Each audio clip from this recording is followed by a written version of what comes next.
Kwarto 808, Grand Pearl Hotel. Dito nagtatago ang asawa mo kasama ang bago niyang aliw. Huwag kang maging tanga, Milagros. Puntahan mo sila at tingnan mo kung paano kanya pinagtatawanan sa likod mo. Iyan ang mga salitang humiwa sa katahimikan ng gabi ni Milagros. Isang mensahe mula sa hindi kilalang numero na tila isang lason na mabilis na kumalat sa kanyang sistema. Ang larawang kasama nito ay mas matalas pa sa kutsilyo, si Rafael, ang asawa niyang kilala sa pagiging kagalang-galang, ay nakayakap sa bewang ng isang babaeng nakasuot ng mapangahas na pulang damit habang papasok sa isang silid ng hotel. Mababakas sa mukha ni Rafael ang isang uri ng namngiti na hindi pa nakikita ni Milagros sa loob ng 10 taon nilang pagsasama. Isang ngiti ng kalayaan, ng pagnanasa, at ng pagtataksil. Nabitawan ni Milagros ang plansang hawak niya. Bumagsak ito sa ibabaw ng asul na polo shirt ni Rafael, ang paboritong damit nito na maingat niyang inihahanda para sa audit nito bukas. Umalingaw-ngaw ang amoy ng nasusunog na tela sa loob ng maliit na silid. Ang usok na nagmumula sa nasusunog na polo ay tila sumasagisag sa unti-unting pagkatupok ng lahat ng kanyang pangarap. Ngunit hindi niya magawang igalaw ang kanyang mga kamay. Nanatili siyang nakatulala sa screen ng cellphone habang ang kanyang puso ay tila pinipiga ng isang dambuhalang kamay. Ilang minuto lang ang nakalipas, naroon pa si Rafael sa harap niya. Maingat pa niyang isinuot ang jacket nito at iniayos ang kurbata. Emergency audit lang ito sa kumpanya, Hon. Don't wait for me. Baka madaling araw na ako makauwi. Matulog ka na ng maaga, ha? Ang malambing na bulong nito bago siya halikan sa noo. Amoy ng paborito niyang pabango ang huling iniwan nito. Isang amoy na ngayon ay tila naging amoy ng panloloko. Sa kusina, kumukulo pa ang niluluto niyang sinigang na hipon. Iyon ang paboritong pagkain ni Rafael kapag pagod ito mula sa trabaho. Ang tiyaga niyang paghihiwa ng mga gulay, ang paghimay sa bawat sangkap, at ang pagtitiis sa init ng kalan. Lahat ng iyon ay para sa lalaking na ngayon ay nasa bisig na ng iba. Ang bawat patak ng pawis ni Milagros sa pagsisilbi sa loob ng bahay na iyon ay tila naging mga butil ng kahihiyan na gumugulong sa kanyang pisngi. Naramdaman ni Milagros ang panunuyo ng kanyang lalamunan. Gusto niyang sumigaw, gusto niyang magwala, ngunit tila nawalan ng boses ang kanyang kaluluwa. Ang kanyang mga binti ay naging parang jelo, sa lambot. Kaya napakapit siya sa gilid ng ironing board para hindi tuluyang matumba. Tumingin siya sa kanyang mga kamay na magaspang dahil sa pag-aalaga sa kanilang maliit na flower shop, mga kamay na laging nakahandang magsilbi, magluto at maglinis para sa kaginhawaan ni Rafael. Sa isang saglit, naalala niya ang boses ni Tita Flor, ang mapangmatang tita ni Rafael. Milagros, siguraduhin mong hindi ka magmumulang katulong sa harap ng asawa mo. Look at you.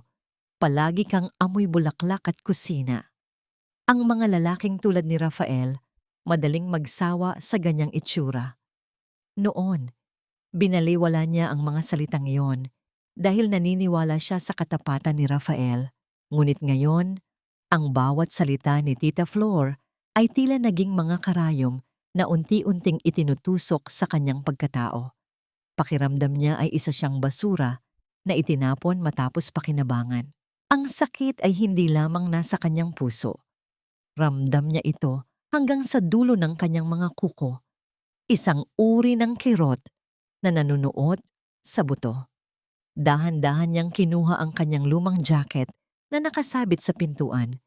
Ang kanyang mga galaw ay tila isang robot. Mabagal, walang buhay, at puno ng kawalan ng katiyakan.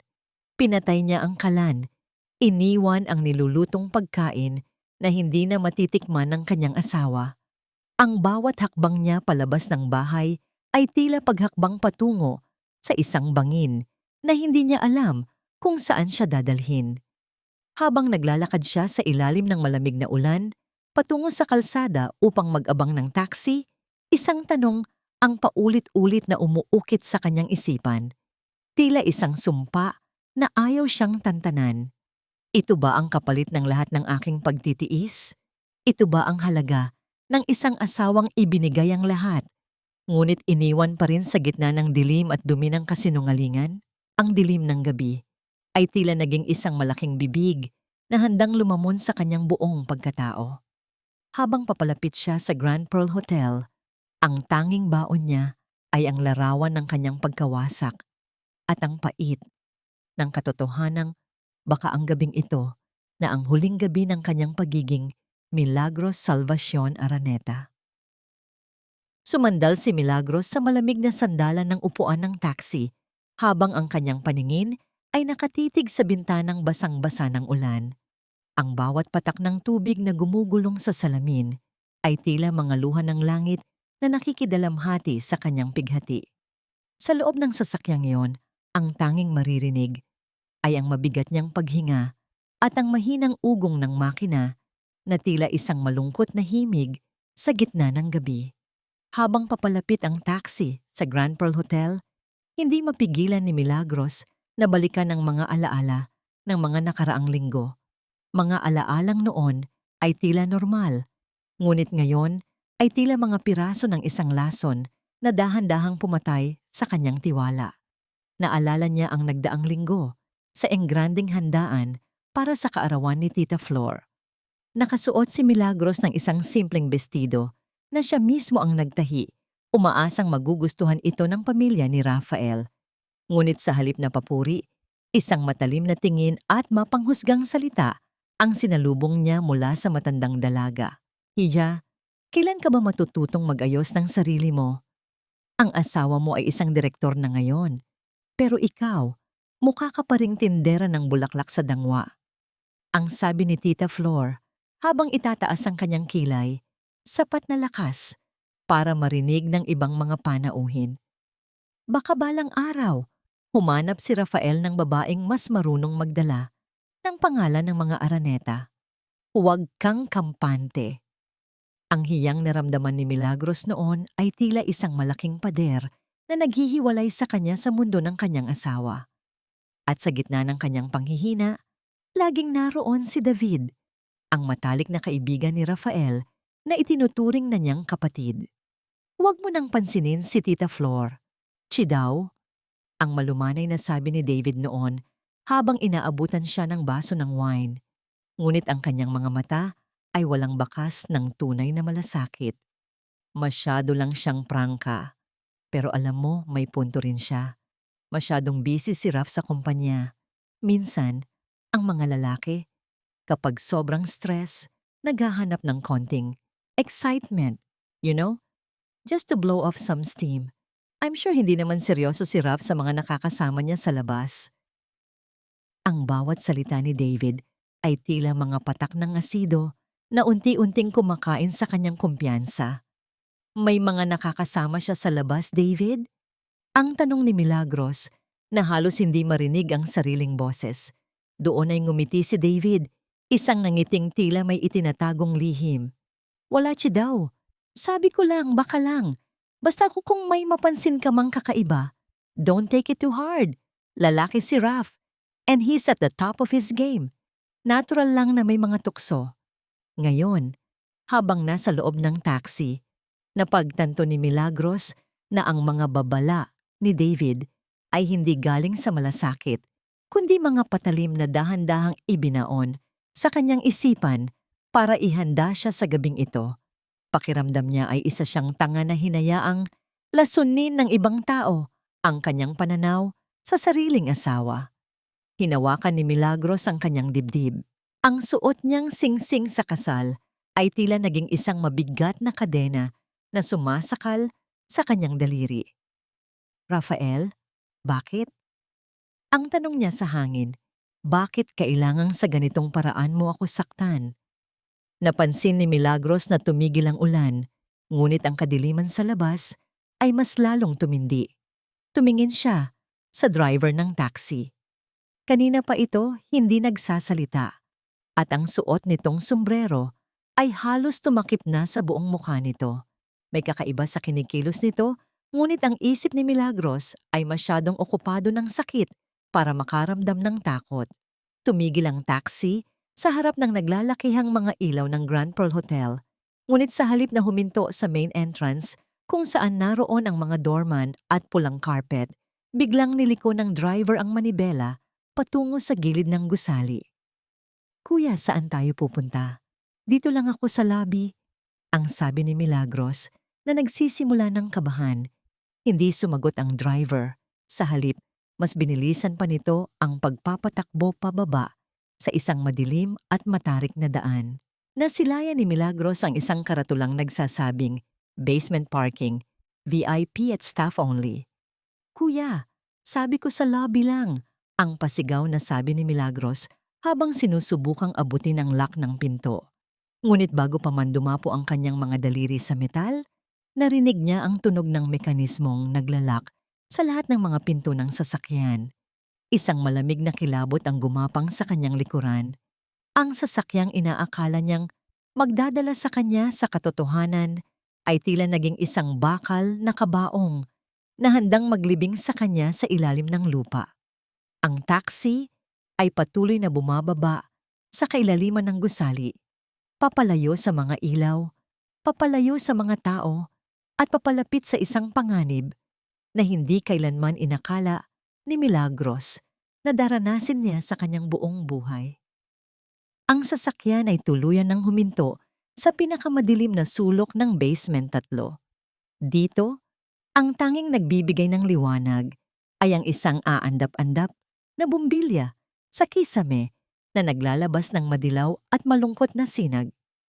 Ang amoy ng lumang semento, langis at singaw ng gulong ay nanunuot sa loob ng taxi, lalong nagpabigat sa dibdib ni Milagros. "Buksan mo ang pinto! Sino ka ba?" Ang sigaw ni Milagros habang pilit na sinusuntok ang matigas na salamin ng bintana. Ang kanyang mga kamao ay nagsisimula ng mamula at mamanhid, ngunit ang pinto ay nanatiling nakalapat ng mahigpit, tila isang bakal na hawla na ayaw siyang pakawalan. Ang driver ay nanatiling tahimik. Marahan nitong pinatay ang makina ng sasakyan. Ang katahimikang sumunod ay mas nakatatakot kaysa sa anumang sigaw. Maririnig ni Milagros ang mabilis na tibok ng sarili niyang puso na tila isang tambol na nagbababala ng paparating na panganib. Dahan-dahang gumalaw ang driver. Inalis nito ang suot na sombrero at dahan-dahang humarap kay Milagros. Sa ilalim ng madilim na liwanag, nakita ni Milagros ang isang mukhang puno ng mga kulubot ng panahon. Isang mukhang pamilyar, ngunit matagal na niyang hindi nakikita. Manong Ben?" Amang mangmunamamanmanam ang nauutal na sambit ni Milagros. Ang kanyang takot ay napalitan ng matinding pagkalito. Si Manong Benicio Almeda ay ang dating pinagkakatiwalaang pinuno ng seguridad ng kanyang ama bago ito pumanaw. Akala ni Milagros ay matagal na itong nagretiro at bumalik sa probinsya pagkatapos mamatay ng kanyang magulang. "Huwag kang matakot, Milagros. Ako ito." Ang malumanay ngunit seryosong sabi ni Manong Ben. Ang kanyang boses ay tila isang angkla sa gitna ng nagngangalit na bagyo sa isip ni Milagros. "Bakit niyo ako dinala rito? Bakit kailangang magpanggap na driver? Ang asawa ko. Kailangan kong pumunta sa itaas." Ang pagmamadali ni Milagros habang ang mga luha ay muling nagbabadyang pumatak. "Niloloko ako ni Rafael, Manong Ben. Kailangan kong makita."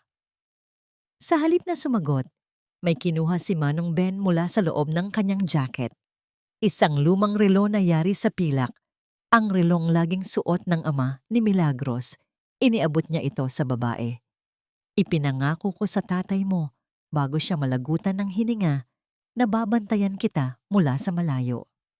Alam niyang ang mundong ginagalawan ng asawa mo ay puno ng mga lobong nagbibihis tupa." Ang paliwanag ng matanda. "Milagros, makinig ka sa akin ng maigi. Walang babaeng naghihintay kay Rafael sa itaas. Walang katotohanan ang larawang natanggap mo." Napatigil si Milagros Anong ibig ninyong sabihin? Nakita ko ang larawan. Si Rafael at ang babaeng nakapula. Ang larawang yon ay isang pain. Ang putol ni Manong Ben. Isang bitag para dalhin ka rito sa madilim na sulok na ito kung saan walang makakakita sa gagawin nila sa'yo. Ang nagpadala ng mensaheng iyon ay ang taong gustong sirain ang asawa mo at burahin ka sa mundo para wala nang makahadlang sa kanyang plano. Ang mga salita ni Manong Ben ay tila isang malamig na tubig na ibinuhos sa nag-aapoy na damdamin ni Milagros. Ang selos na nagpabulag sa kanya kanina ay uent-unting napalitan ng isang mas malalim at mas nakanginginig na takot para sa kanyang asawa. Sino? Sino ang gagawa nito sa amin? Ang tanong ni Milagros na halos bumulong na lamang. Hindi sumagot si Manong Ben sa pamamagitan ng salita. Sa halip, binuksan niya ang radyo ng sasakyan, ngunit sa halip na musika, isang kakaibang tunog ng static ang lumabas na sinundan ng malilinaw na boses ng mga may itinanim na maliit na mikropono si Manong Ben sa loob ng bag ni Rafael noong huling bumisita ito sa kanilang flower shop. Isang bagay na hindi napansin ng kahit sino.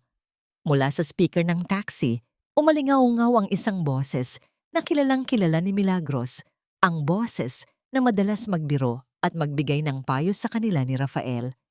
Pirmahan mo na to, Raf. Huwag mo nang pahirapan ang sarili mo. Isipin mo na lang na para to sa ikabubuti nating lahat. Ang sabi ng boses sa radyo. Napahawak si Milagros sa kanyang bibig upang pigilin ang isang malakas na hikbi. Iyon ang boses ni David.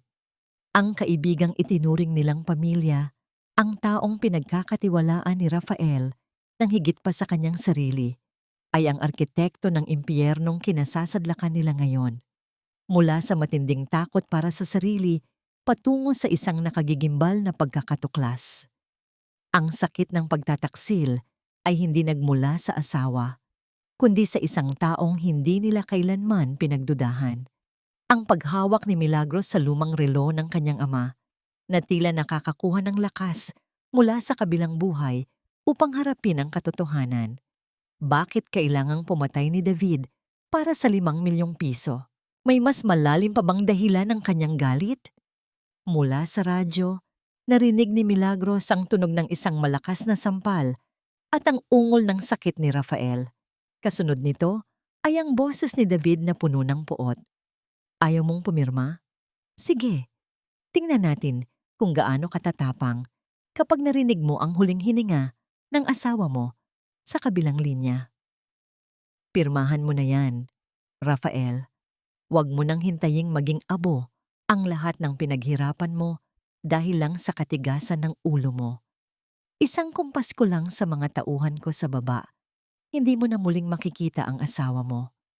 Ang boses ni David na lumabas mula sa maliit na speaker sa loob ng madilim na taxi ay tila isang kumpas ng kamatayan. Sa loob ng room 808, ang dating kagalang-galang na silid ng hotel ay naging isang pugad ng mga buhaya. Nakaupo si Rafael sa isang silya, ang kanyang mukha ay puno ng pasa at ang kanyang hininga ay galing sa pagod at sakit. Sa harap niya, nakatayo si David, hawak ang isang mamahaling pluma at ang dokumentong magsisilbing hatol sa buhay ni Rafael. Bakit, David? Bakit kailangang umabot sa ganito? Itinuring kitang kapatid. Ibinigay ko sa iyo ang lahat ng tiwala ko. Ang nanghihinang sabi ni Rafael. Ang bawat salita niya ay tila may kasamang dugo na namuo sa kanyang lalamunan. Humalakhak si David, isang tunog na puno ng pait at inggit na matagal nang nabulok sa kanyang puso. Kapatid, huwag mo akong patawanin, Raf.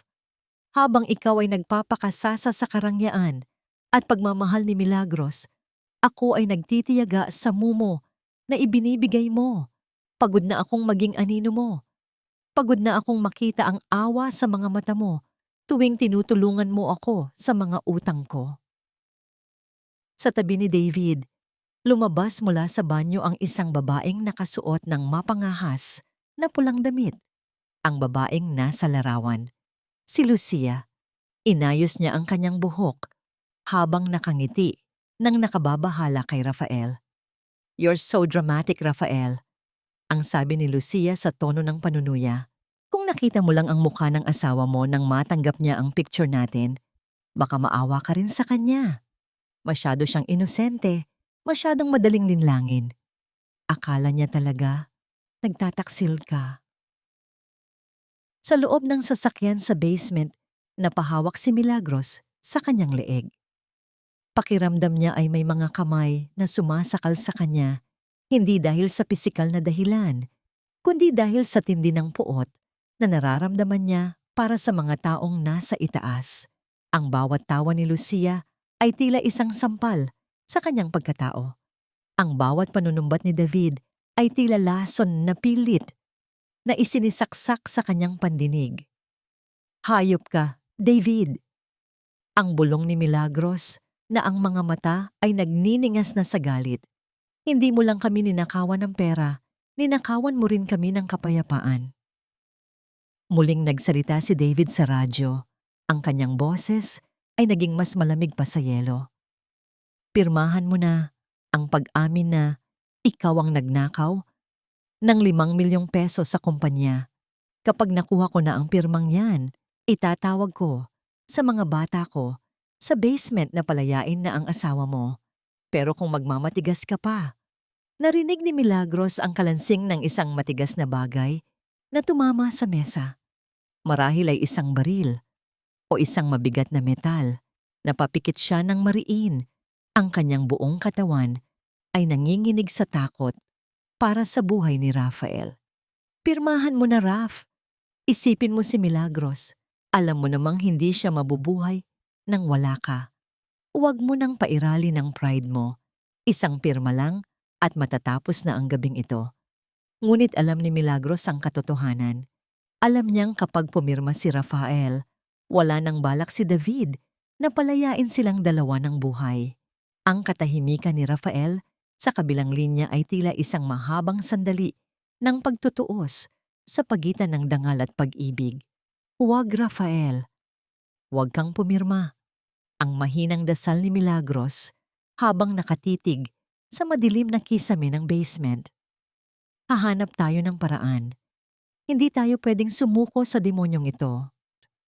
Ngunit ang susunod na narinig niya ay ang tunog ng pag-atungal ni David na tila nawawalan na ng pasensya. "Ayaw mo talaga? Sige, itatawag ko na sa kanila. Sabihin mo na ang huling paalam mo sa asawa mo sa isip mo, Rafael. Dahil sa oras na ito, sisiguraduhin kong wala nang matatagpuan kahit isang piraso ng buto niya sa basement na yon." Naramdaman ni Milagros ang lamig ng pawis sa kanyang noo. Sa labas ng taxi, sa gitna ng katahimikan ng basement 3, tila may mga aninong nagsisimulang gumalaw papalapit sa kanilang kinaroroonan. Ang mga tauhan ni David ay hindi na maghihintay pa ng matagal. Ito na ba ang dulo ng lahat? Ito ba ang magiging libingan ng isang asawang ang tanging kasalanan ay ang magmahal ng tapat at magtiwala sa maling tao? "Sige, ibigay mo na sa akin ang panulat. Pipirma na ako." Ang mga salitang yon ni Rafael ay tila isang hatol ng kamatayan na bumasag sa huling pag-asa ni Milagros. Mula sa speaker ng radyo, maririnig ang panginginig ng boses ni Rafael. Isang boses na puno ng pagsuko, hindi dahil sa takot para sa sarili, kundi dahil sa labis na pagmamahal sa kanyang asawa. Sa bawat hininga nito, ramdam ang bigat ng isang lalaking handang itapon ang kanyang dangal at kinabukasan sa putikan, mailigtas lamang ang babaeng pinangakuan niya ng proteksyon sa harap ng altar. Naririnig ni Milagros ang kiskis ng dulo ng pluma sa ibabaw ng papel. Ang bawat hagod ng tinta ay tila isang latay sa kanyang sariling balat. Pakiramdam niya ay unt-unting nauubos ang hangin sa loob ng taxi habang nakikinig sa sakripisyong ginagawa ni Rafael para sa kanya. "Kunin mo na ang lahat, David." Ang nanghihinang sabi ni Rafael na tila bawat salita ay galing sa pinakamalalim na bahagi ng kanyang sugatang puso. "Ang pera sa bangko, ang mga titulo ng bahay, ang pangalan ko. Kahit ang kaluluwa ko, kunin mo na. Pero parang awa mo na, David. Ituring mo na itong huling pakiusap ng isang kaibigan. Huwag mong sasaktan si Milagros. Siya lang ang tanging kayamanan ko sa mundong ito. Siya lang ang dahilan kung bakit gusto ko pang gumising araw-araw. Aban naiyaw, sambahin din. Sa loob ng madilim na basement, ang mga luha ni Milagros ay hindi na mapigilan. Bumuhos ang mga ito ng walang tunog. Bumabasa sa kanyang mga palad na nakatakip sa kanyang bibig. Ngunit sa gitna ng matinding sakit, may isang bagay na nagbago sa loob niya. Ang bawat salita ng pagmamahal ni Rafael ay tila naging isang mitya na nagliyab sa kanyang kaluluwa. Ang dating Milagros na laging nakayuko at takot sa sariling anino ay unti-unting naglalaho at pinalitan ng isang babaeng puno ng puot at determinasyon. Napatingin si Milagros sa kanyang kanang kamay. Ang kanyang singsing sa kasal. Isang payak na gintong singsing na binili nila ni Rafael noong panahong wala pa silang pira-piraso ay kumikinang sa kabila ng kadiliman. Naalala niya ang araw na isinuot iyon ni Rafael sa kanya. Ang pangako ng katapatan sa hirap at ginhawa. Napagtanto niya na hindi siya isang pasanin.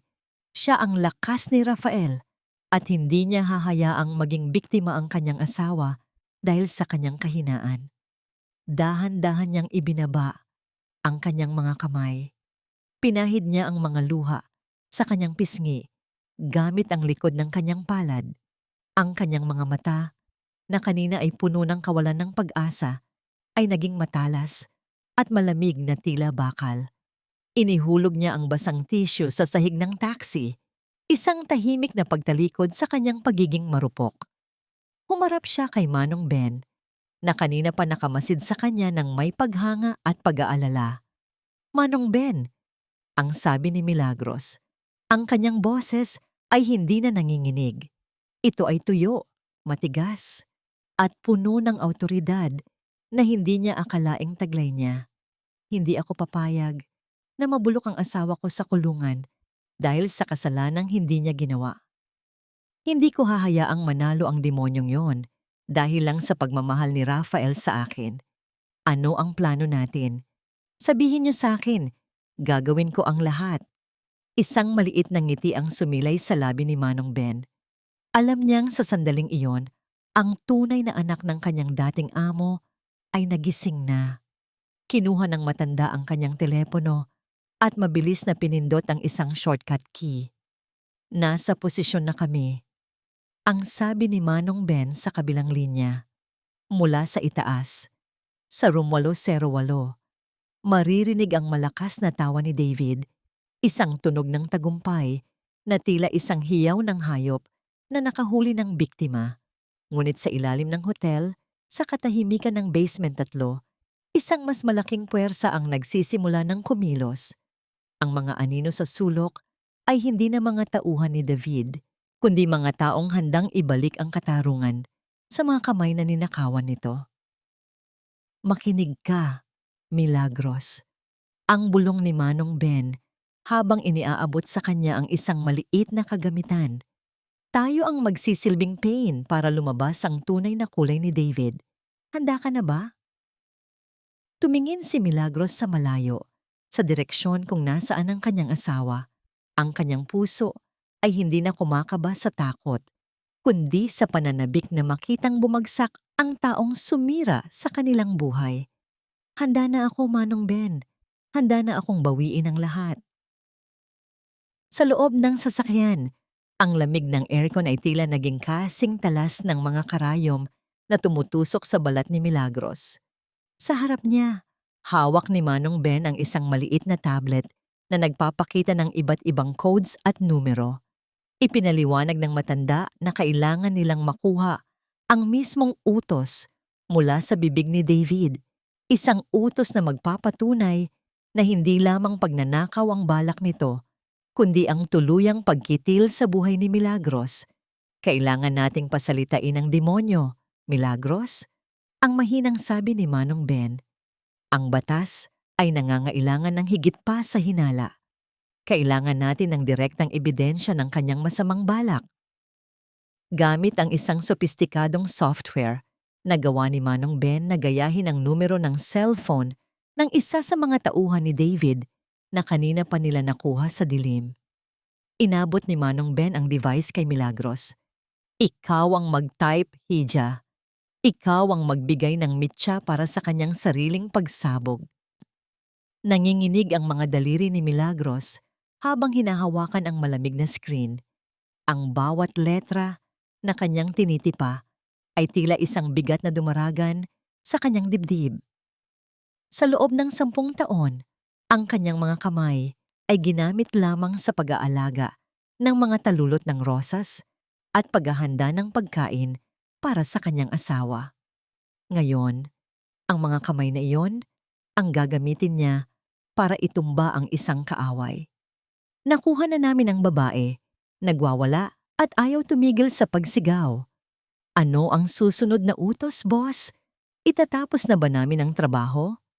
Matapos isend ang mensahe, ang katahimikan sa loob ng taxi ay naging nakabibingi. Nakatitig si Milagros sa screen, ang kanyang hininga ay naging mababaw at mabilis. Mula sa speaker na nakakonekta sa room 808, narinig nila ang mahinang vibration ng isang cellphone sa ibabaw ng matigas na kahoy na mesa. Ang bawat segundo ay tila 1 taon ng paghihintay. Sa itaas, narinig ang tunog ng paglapag ng panulat ni Rafael. Isang huling paghinga ng malalim mula sa kanyang asawa ang umalingaw-ngaw sa radyo. Malapit na siyang pumirma. 1 segundo na lang at mawawala na ang lahat ng kanilang pinaghirapan. Biglang narinig ang isang mapang-uyam na halakhak mula kay David. Teka lang, Raf. Mukhang may magandang balita ang mga bata ko sa ibaba. Gusto mo bang marinig ang huling sandali ng asawa mo? Narinig ang tunog ng pagpindot sa speakerphone. Ang boses ni David ay puno ng isang uri ng ligaya na tanging ang mga taong wala ng konsensya ang nakararamdam. Tumawag siya sa numerong akala niya ay sa kanyang tauhan. O ano na? Tapos na ba? Ang tanong ni David. Ang kanyang boses ay umaalingaw-ngaw sa buong silid, sapat na para marinig ni Rafael na ngayon ay muling napahagulgol sa takot. Gawin niyo na ang dapat gawin. Ang utos ni David na tila nag-uutos lamang ng isang simpleng pabor. Itali niyo ng maigi ang babaeng yan. Huwag niyo nang patagalin. Kapag nakuha ko na ang huling pirma ng asawa niyang tanga, itapon niyo ang katawan niya sa dagat. Siguraduhin ninyong walang matitirang bakas. Maliwanag? Sa loob ng taxi, ang mga mata ni Milagros ay nanlaki. Ang kanyang buong pagkatao ay naging kasing tigas ng bato sa tindi ng narinig. Ang utos ng pagpatay ay lumabas na sa bibig ng taong tinawag nilang kaibigan.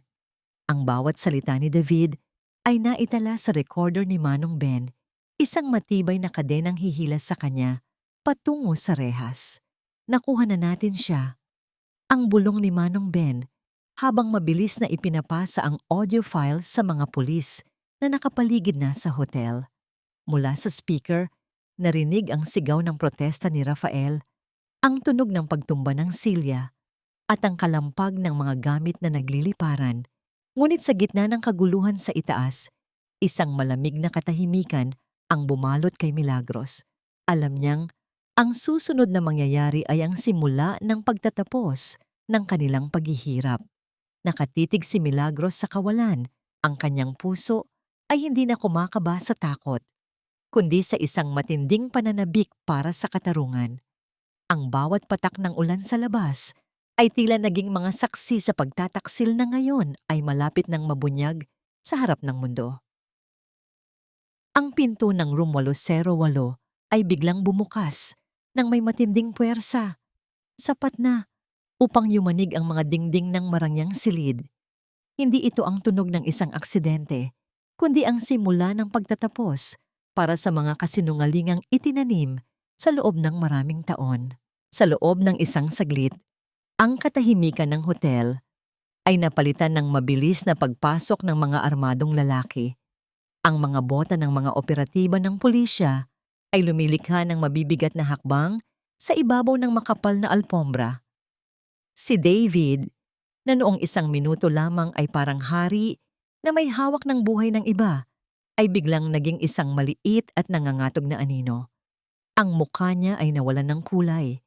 Tila isang bangkay na nakatayo sa gitna ng silid, habang ang hawak niyang pluma ay nahulog sa sahig ng walang kalansing. Nagtago si Lucia sa likod ng makapal na kurtinang pelus. Ang kanyang pulang damit ay tila isang mantsa ng dugo sa gitna ng gulo. Ang kanyang mga mata ay nanlalaki sa takot, malayo sa mapang-uyam ng ngiti na ipinapakita niya kanina. Sa gitna ng kaguluhang ito, nakaupo si Rafael, tuliro, at hindi pa rin lubos na maunawaan ang nangyayari. Ang kanyang mga mata ay nananatiling nakapako sa kawalan. Ang kanyang diwa ay nasa ilalim pa rin ng basement 3.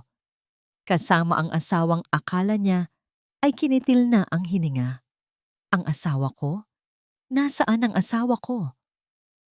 Ang hysterical na sigaw ni Rafael habang sinusubukan niyang tumayo mula sa silya, kahit na ang kanyang mga binti ay nanginginig sa panghihina. "Huwag niyo akong hawakan. Kailangan kong makita si Milagros." Ngunit sa kabila ng takot, ang likas na pagiging mapanlinlang ni David ay muling lumitaw. Sa gitna ng pagkakaatake ng mga pulis, itinaas niya ang kanyang mga kamay at nagsimulang umarte. Ang kanyang boses ay naging puno ng pekeng pangamba. Tila siya ang tunay na biktima sa sitwasyong ito. "Officers, salamat at dumating kayo. Nagkakamali kayo ng inaakala." Ang sigaw ni David habang itinuturo si Rafael. Si Rafael! Siya ang may kasalanan ng lahat. Pinilit niya akong pumunta rito.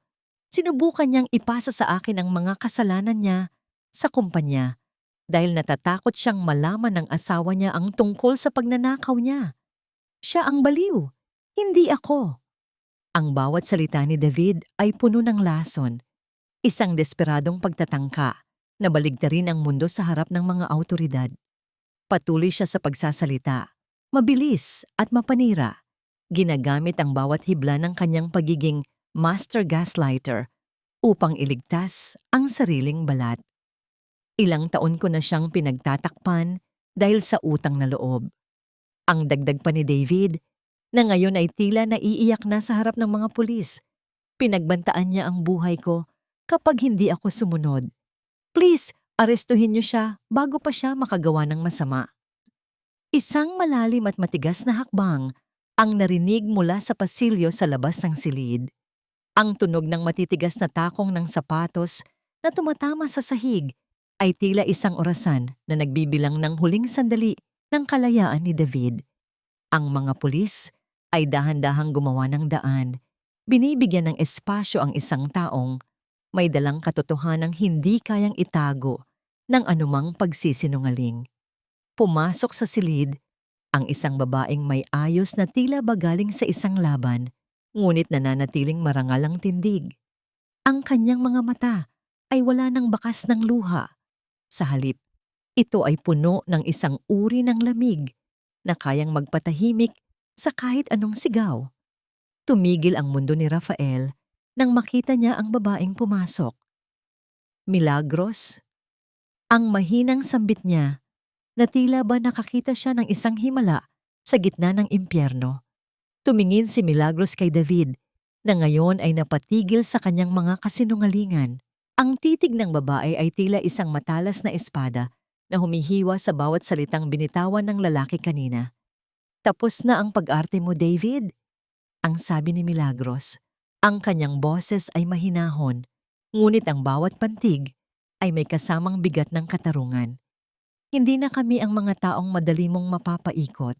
Ngayong gabi, ang lahat ng iyong maskara ay tuluyan ng malalaglag sa harap ng lahat."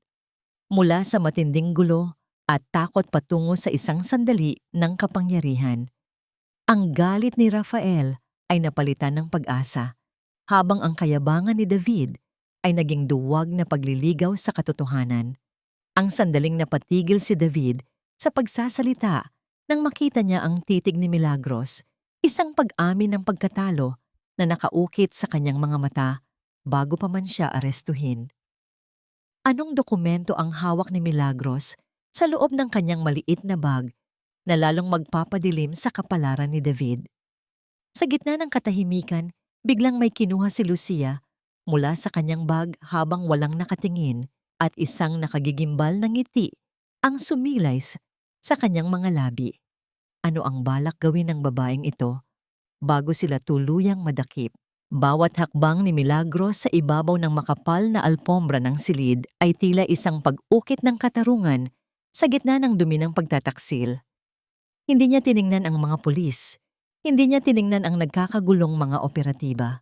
Ang kanyang mga mata ay diretso lamang sa kanyang asawa, kay Rafael, na ngayon ay tila isang basang sisiw, sugatan, at puno ng labis na pagkalito. Lumapit siya rito. Dahan-dahang hinawakan ang nanginginig na mga kamay ng asawa at sa isang iglap, tila bumalik ang katinoan sa mga mata ni Rafael. Milagros, buhay ka, buhay ka. Ang tanging naisambit ni Rafael, ang kanyang boses ay puno ng pagsisisi at pasasalamat na hindi kayang bayaran ng anumang salita. Hinarap ni Milagros si David. Ang lalaking ito na itinuring nilang kapatid ay nakatayo pa rin sa gitna ng silid. Pilit na pinapanatili ang isang mapang-uyam na ngiti sa kanyang mga labi kahit na ang kanyang mga tuhod ay halatang nanginginig na. "Oh, nandito pala ang dakilang asawa," ang sabi ni David. Ang boses niya ay puno ng puot na pilit na itinatago sa ilalim ng sarkasmo. "Huwag kang mag-alala, Milagros. Binibigyan ko lang ng leksyon ng asawa mo. Para rin naman ito sa ikabubuti ninyo. Masyado siyang mahina. Hindi niya kayang protektahan ng kumpanya." Hindi sumagot si Milagros sa pamamagitan ng sigaw. Sa halip, kinuha niya mula sa kanyang bag ang isang maliit na digital recorder. Pinindot niya ang play button. Sa loob ng tahimik na silid, umalingaw-ngaw ang boses ni David. Isang boses na kasing lamig ng bangkay. Nag-uutos sa kanyang mga tauhan na itali si Milagros at itapon ang kanyang katawan sa dagat. Kapag nakuha na ang pirma ni Rafael, ang bawat salitang lumabas sa recorder ay tila isang malakas na sampal na nagpatahimik sa buong silid. Maging si Lucia, na kanina pa pilit na nagtatago, ay napayuko sa tindi ng kahihiyan at takot. Ang mukha ni David ay unti-unting naging abo ang kulay habang pinapakinggan niya ang sarili niyang hatol. "Ito ba ang sinasabi mong leksyon, David?" Ang mahinahong tanong ni Milagros, ngunit ang kanyang mga mata ay naglalabas ng apoy ng katarungan. Hindi ka biktima ng pagkakataon. Hindi ka biktima ng kahirapan. Isa kang linta na namuhay sa dugo ng pamilya ko sa loob ng maraming taon. Ninakawan mo kami, hindi dahil kailangan mo, kundi dahil punong-puno ang puso mo ng inggit sa kaligayahang hindi mo kailanman makakamtan dahil sa sarili mong kasamaan. Inilabas din ni Milagros ang mga kopya ng dokumento mula sa kanyang bag, mga ebidensya ng mga utang ni David sa mga ilegal na sugalan at ang mga transaksyon kung saan ginamit niya ang pangalan ni Rafael para makakuha ng pera sa labas ng kumpanya. Bawat papel na inilapag ni Milagros sa mesa ay tila isang pako sa kabaong ng ambisyon ni David. Sana ay sapat na ang mga taon sa loob ng rehas para mapagtanto mo na ang katapatan ay hindi nabibili ng ninakaw na pera. Ang huling sabi ni Milagros. Narinig ang tunog ng bakal na naglalapat sa mga pulso ni David at Lucia habang sila ay dahan-dahang iginigaya ng mga pulis palabas ng silid. Sumigaw si David, nagpupumiglas at nagmumura. Sinisisi ang mundo sa kanyang pagkatalo. Ngunit ang kanyang mga boses ay unti-unting nawala sa dulo ng pasilyo. Naiwan sa silid sina Milagros at Rafael. Ang katahimikan ay tila isang gamot na dahan-dahang nagpapahilom sa kanilang mga sugat. Tumingin si Rafael sa kanyang asawa at sa unang pagkakataon, sa loob ng maraming taon, nakita niya ang tunay na lakas ng babaeng inakala niyang kailangan lamang ng kanyang proteksyon. Sa gabing ito, si Milagros ang naging kalasag, ang espada at ang liwanag na nagligtas sa kanila mula sa tuluyang pagkawasak. Salamat, Milagros. Salamat sa hindi pagsuko sa akin. Ang bulong ni Rafael habang isinusandal ang kanyang noo sa balikat ng kanyang asawa. Hinawakan ni Milagros ang mukha ni Rafael, pinahid ang mga dumi at dugo, at sa gitna ng pagod at sakit, isang matamis ngunit malungkot na ngiti ang sumilay sa kanyang mga labi. Ngunit bago pa man sila makahinga ng maluwag, ang pintuan ng suite ay muling bumukas at pumasok ang isang tauhan ni Manong Ben na may dalang hindi inaasahang balita tungkol sa pamilya ni Rafael.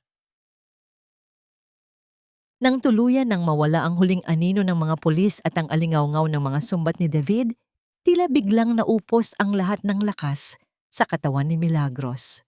Ang matinding tapang na nagtulak sa kanya kanina ay biglang napalitan ng isang nakalulunod na pagod.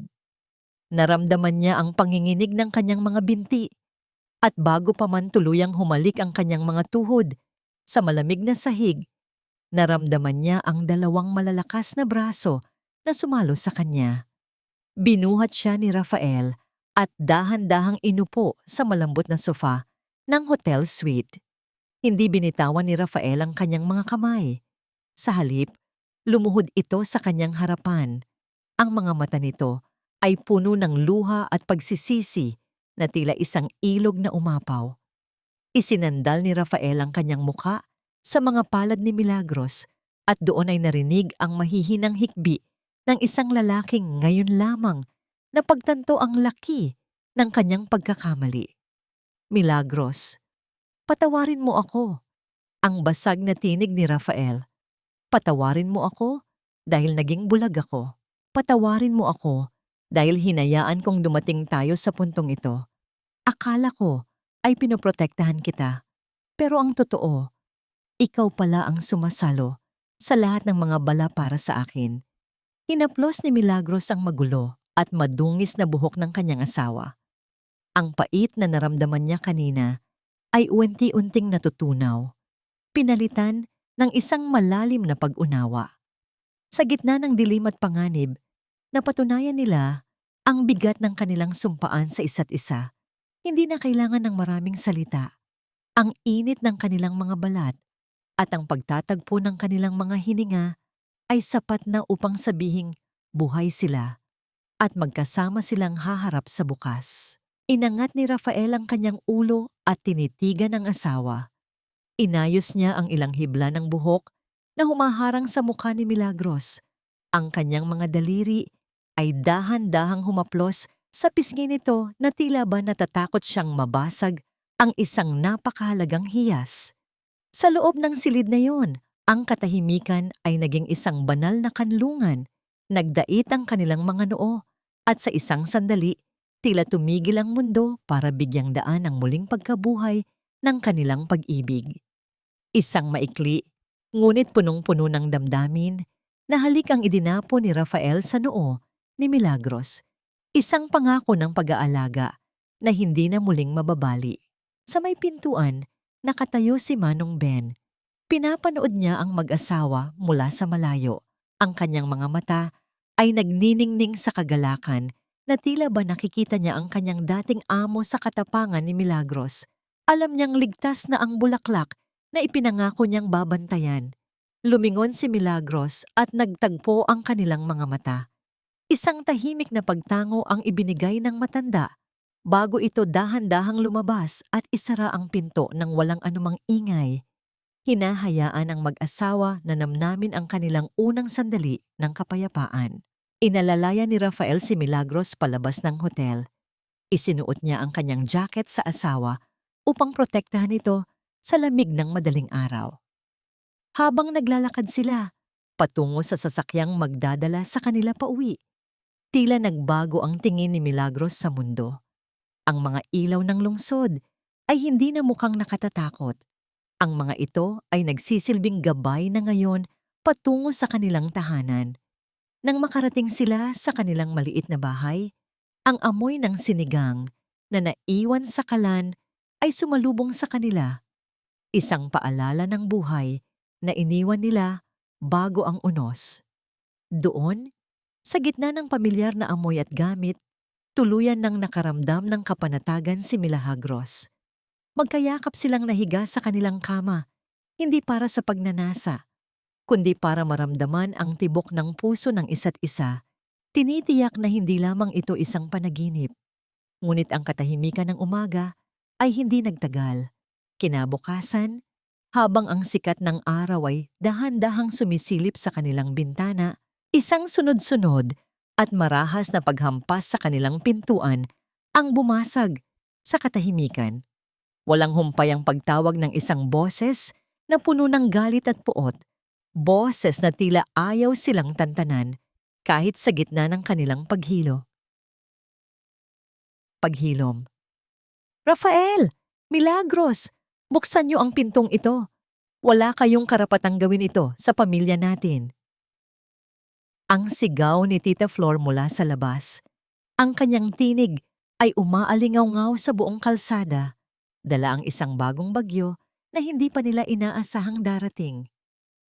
Ang malakas na pagtama ng palad ni Tita Flor sa kahoy na pinto ay yumanig sa buong kabahayan. Tila isang babala ng paparating na dilubyo sa gitna ng payapang umaga. Hindi pa man lubos na nakakabawi ng lakas ang mag-asawa, ang ingay na nagmumula sa labas ay tila walang balak tumigil hanggang sa hindi sila sumasuko. Dahan-dahang tumayo si Rafael mula sa hapagkainan. Ang kanyang mukha ay bakas ng pagod, ngunit may kalakip na bagong determinasyon. Binuksan niya ang pinto at bago pa man siya makapagsalita, mabilis na pumasok si Tita Flor sa loob ng kanilang maliit na sala. Ang matanda ay naglalakad ng mabilis. Ang kanyang mga mamahaling alahas ay kumikinang sa sikat ng araw, ngunit ang kanyang mukha ay puno ng puot at pangungutya. Mga walang utang na loob. Ang bungad ni Tita Flor, ang kanyang boses ay nanginginig sa galit. Rafael, paano mo nagawang ipakulong si David? Alam mo bang buong lungsod ay pinag-uusapan ng pamilya natin ngayon? Ang kahihiyang dinala ninyo ay hindi na mabubura kailanman. Lumingon siya kay Milagros na tahimik na nakatayo sa tabi ng lababo.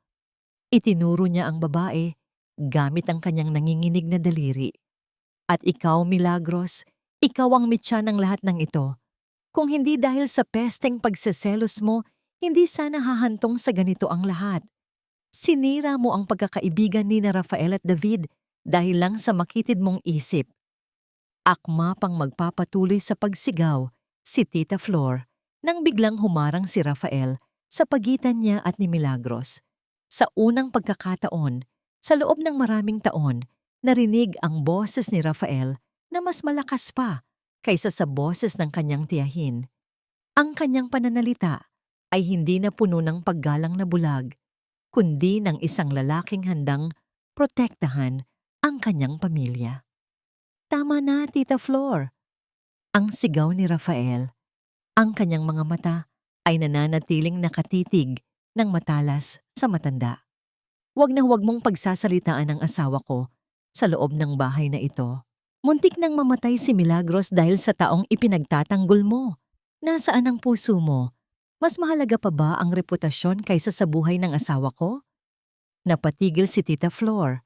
Tila hindi makapaniwala na ang kanyang pamangkin na laging sumusunod sa kanya ay naglalabas na ngayon ng pangil. Rafael, paano mo nagagawang sigawan ako pagkatapos ng lahat ng ginawa ko para sa iyo? Dahan-dahang lumapit si Milagros, bit-bit ang isang makapal na folder na nakuha nila mula sa mga gamit ni David kagabi. Inilapag niya ito sa ibabaw ng mesa nang walang anumang tunog. Ngunit ang bigat ng katotohanan ay tila nagpatahimik sa buong silid. Tita Flor, ang mahinahong sabi ni Milagros, bagamat ang kanyang boses ay tila talim ng kutsilyo. Bago niyo isipin ang kahihiyan ng pamilya, tingnan niyo muna kung kanino niyo ibinigay ang inyong tiwala. Narito ang mga dokumento mula sa mga ilegal na sugalan ni David. At tingnan niyo ng mabuti ang pahinang ito. Ang pirma ninyo bilang garantor sa 5 milyong utang niya sa labas. Nanlaki ang mga mata ni Tita Flor habang binabasa ang mga papel. Ang kanyang mga kamay ay nagsimulang manginig at ang kanyang mukha na kanina ay pula sa galit ay biglang nagmistulang abo. Ano? Ano ito? Niloko niya ako. Sabi niya ay para sa business expansion ang pinapipirmahan niya sa akin. Niloko ka niya dahil alam niyang gagamitin mo ang pera ng pamilya para pagtakpan siya. Ang dagdag ni Rafael, ang boses nito ay puno ng lungkot. Dahil sa pagsuporta mo sa kanya, tita, pati ang sarili mong bahay ay malapit nang makuha ng mga pinagkakautangan niya. Iyan ang taong tinatawag mong pamilya. Napaupo si Tita Flor sa silya, ang kanyang dating haring tindig ay gumuho ng tuluyan. Ang lahat ng kanyang pangmamata kay Milagros, ang lahat ng kanyang pagyayabang tungkol sa kanilang pangalan ay tila naging alikabok na tinangay ng hangin. Napayuko siya at sa unang pagkakataon, nakita ni Milagros ang matanda na umiiyak, hindi dahil sa galit, kundi dahil sa kawalan ng pag-asa. Patawarin niyo ako, Rafael. Milagros. Ang bulong ni Tita Flor na tila nawalan na ng lakas na tumingin sa kanila. Huminga ng malalim si Rafael. Lumapit siya sa pinto at binuksan ito ng malawak. Tita Flor, hindi namin kailangan ang iyong tawad sa ngayon. Kailangan naming ayusin ang aming buhay na muntik nang masira dahil sa mga maling paniniwala ninyo. Mas mabuting umalis na kayo. Walang nagawa si Tita Flor, kundi tumayo at dahan-dahang lumabas ng bahay, hila-hila ang kanyang sariling kahihiyan. Nang tuluyan ng maisara ang pinto, ang katahimikan ay muling bumalik sa loob ng kanilang tahanan, isang katahimikang hindi na nakabibingi, kundi puno na ng kalayaan. Niyakap ni Rafael si Milagros mula sa likuran, isinasandal ang kanyang ulo sa balikat nito habang pinapanood nila ang pagsikat ng araw sa labas ng bintana. Ang bagyo ng pamilya ay lumipas na at ang tanging natitira ay ang dalawang pusong mas tumibay dahil sa pagsubok. Minsan, ang pinakamahirap na laban ay hindi ang pagpapakulong sa kaaway, kundi ang pagpapatigil sa mga tinig sa loob ng sarili mong isipan. Sa mga sumunod na linggo, kahit wala na si David at ang puot ni Tita Flor, hindi naging madali ang bawat gabi para kay Milagros. Madalas siyang magising sa gitna ng hating gabi. Ang kanyang hininga ay galing sa pagod at ang kanyang balat ay basang-basa ng malamig na pawis. Sa kanyang panaginip, naroon pa rin siya sa madilim na basement. Naririnig ang tunog ng pag-lock ng pinto ng taxi at ang malamig na boses ni David na nag-uutos na itapon ang kanyang katawan sa dagat. Ngunit sa bawat pagkakataong yon, palaging may isang mainit na kamay na humahawak sa kanya. Si Rafael ay hindi kailanman lumayo. Sa halip na bumalik agad sa trabaho, ipinasa ni Rafael ang pamamahala ng kumpanya sa kanyang vice-presidente upang manatili sa tabi ng asawa. Isang gabi, habang nakaupo sila sa beranda at pinapanood ang mga bituin, dahan-dahang sinusuyod ni Rafael ang mahabang buhok ni Milagros gamit ang kanyang mga daliri. Ang bawat hagod ay puno ng lambing. Tila ba dahan-dahan niyang binubura ang bawat sakit na idinulot ng mga nakaraang araw. Hon, kailangan mong matulog ng maigi. Ang malambing na bulong ni Rafael. Wala na sila. Ligtas ka na rito sa piling ko. Walang sino man ang makakapasok sa pintong ito para saktan ka muli. Isinandal ni Milagros ang kanyang ulo sa balikat ng asawa. Alam ko, Rafael, pero minsan, natatakot ako na baka pagising ko, panaginip lang ang lahat ng ito, na baka nandoon pa rin ako sa dilim. Hinawakan ni Rafael ang baba ni Milagros at iniharap ito sa kanya. Sa ilalim ng liwanag ng buwan, nakita ni Milagros ang katapatan sa mga mata ng kanyang asawa. Hindi ito panaginip. At para mapatunayan ko sa iyo na simula na ito ng ating bagong buhay, mayroon akong sorpresa sa iyo bukas. Kinabukasan, dinala ni Rafael si Milagros sa isang lugar na hindi malayo sa kanilang bahay. Isang lumang gusali na may malalawak na bintanang salamin ang bumungad sa kanila. Pagpasok nila sa loob, sumalubong sa kanila ang amoy ng sariwang lupa at bagong pinturang mga dingding. Ito ang magiging bagong flower shop mo, Milagros, ang sabi ni Rafael habang inililibot ang kanyang mga kamay sa buong silid. Hindi na lang ito isang maliit na stall. Ito ay magiging isang tunay na flower boutique. Pangalanan natin itong Salvasyon dahil ang iyong katapangan ang nagligtas sa ating dalawa. Napatakip ng bibig si Milagros sa sobrang katuwaan. Ang kanyang mga mata ay nagniningning habang pinagmamasdan ang bawat sulok. Dito, maaari niyang itanim ang kanyang mga pangarap nang walang takot na may tatapak sa mga ito. Seryoso ka ba, Rafael? Ang laki nito? Ang nauutal na sabi ni Milagros. Seryoso ako at hindi na ako papayag na magtago ka sa likod ko. Gusto kong makita ng buong mundo kung gaano katalino at kagaling ang asawa ko. Ang sagot ni Rafael, sabay yakap ng mahigpit kay Milagros. Sa mga sumunod na araw, naging abala si Milagros sa paghahanda para sa grand opening ng kanyang shop. Ang kanyang trauma ay unti-unting napalitan ng pananabik. Natuto siyang humarap sa mga supplier, mag-asikaso ng mga papeles, at gumawa ng mga bouquet na mas magaganda pa kaysa sa dati. Hindi na siya ang babaeng amoy kusina lamang. Siya na ngayon ay isang babaeng may direksyon at kapangyarihan sa sariling buhay. Dumating ang araw ng pagbubukas. Puno ng mga makukulay na rosas, tulips at orchids ang buong butik. Dumalo ang kanilang mga kaibigan at maging ang mga dating katrabaho ni Rafael na humanga sa katatagan ng mag-asawa. Masayang-masaya si Milagros habang tinatanggap ang mga pagbati ng lahat. Ngunit sa kalagitnaan ng pagdiriwang, isang malaking lagard ng mga puting bulaklak ang iniwan sa harap ng pintuan. Walang nakakita kung sino ang nagdala nito.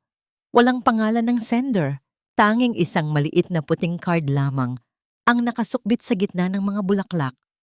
Nang buksan ni Milagros ang card, naramdaman niya ang mabilis na tibok ng kanyang puso.